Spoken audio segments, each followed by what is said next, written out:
Banyak sekali proyek-proyek infrastruktur, tapi menyeluruh dan tidak setiap kali diglorifikasi.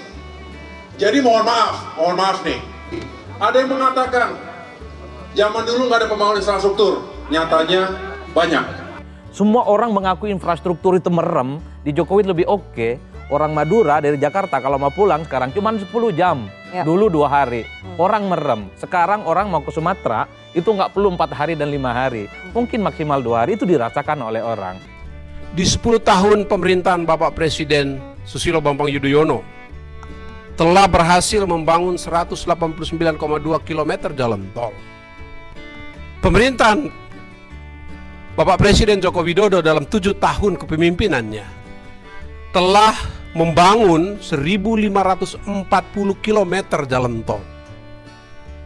Setiap pemerintahan memiliki tantangan dan peluangnya masing-masing. Jadi kami minta itu tolong pemerintah daerah, usahakan jalan ini tolong diperbaiki. Karena kita ini bawa naik bahan-bahan makanan, bahan-bahan pokok. Kalau mobil-mobil kita tidak naik ke sana, masyarakat mau belanja di mana? Itulah kenapa kita bangun Trans Papua.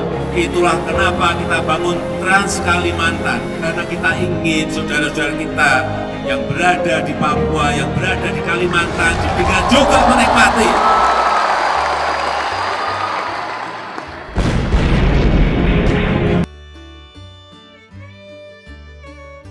Jalan sekarang sudah bagus, sudah tembus. Saya minta terima kasih.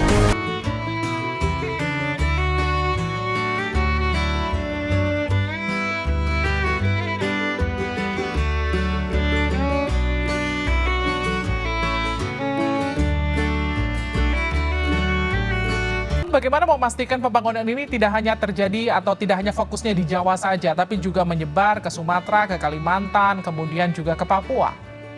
Iya, itu menjadi komitmen pemerintahan Presiden Jokowi dengan konsep Indonesia sentris. Saya kira kita memastikan ya bahwa pembangunan infrastruktur tidak Jawa sentris. Ya, kita sudah membangun berbagai infrastruktur di Kalimantan, di Sulawesi, di Papua, di Maluku, ya di NTT, di NTB, di Indonesia Timur. Ini juga kita terus bangun infrastruktur sesuai dengan kebutuhan masyarakat. Di 10 tahun pemerintahan Bapak Presiden Susilo Bambang Yudhoyono telah berhasil membangun 189,2 km jalan tol.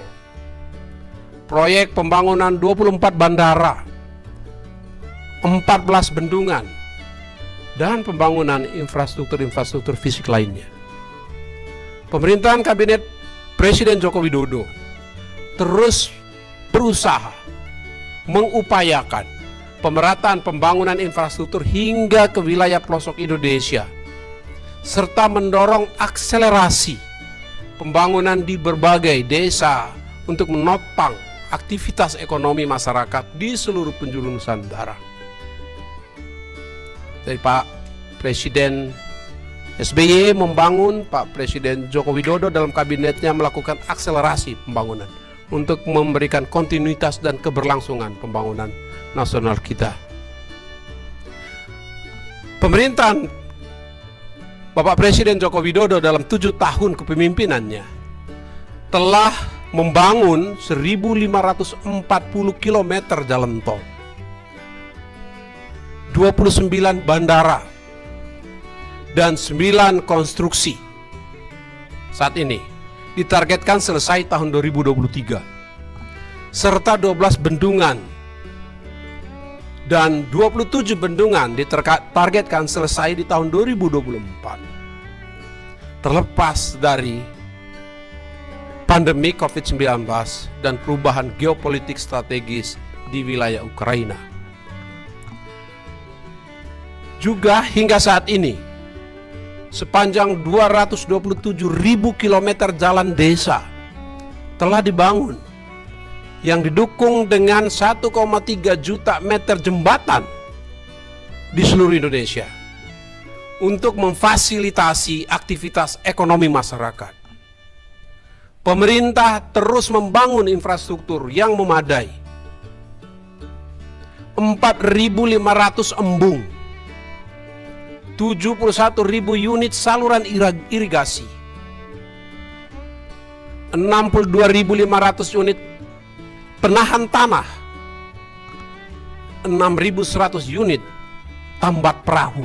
Tambat perahu penting untuk menyambung konektivitas. Pemerintah juga membangun 10.300 unit pasar desa dan 57.200 unit BUMDes untuk mendukung aktivitas ekonomi rakyat. Untuk meningkatkan pelayanan dan kualitas hidup masyarakat, Kabinet Indonesia Maju terus mempercepat pembangunan berbagai fasilitas layanan publik di seluruh Indonesia. Pemerintah telah membangun 38.600 unit posyandu, 12.000 unit Polindes, 22.700 unit fasilitas olahraga, serta 56.200 unit PAUD dalam rangka memastikan ketersediaan air bersih di seluruh wilayah Nusantara.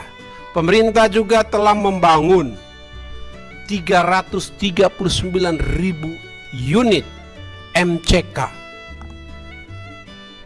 38 juta meter drainase, serta 59.200 unit sumur, sehingga mampu menyediakan 1,2 juta kilometer air bersih pada penghidupan seluruh rakyat Indonesia. Kabinet Indonesia Maju yang dipimpin oleh Bapak Presiden Joko Widodo terus melanjutkan pembangunan infrastruktur yang telah dirintis pemerintahan sebelumnya.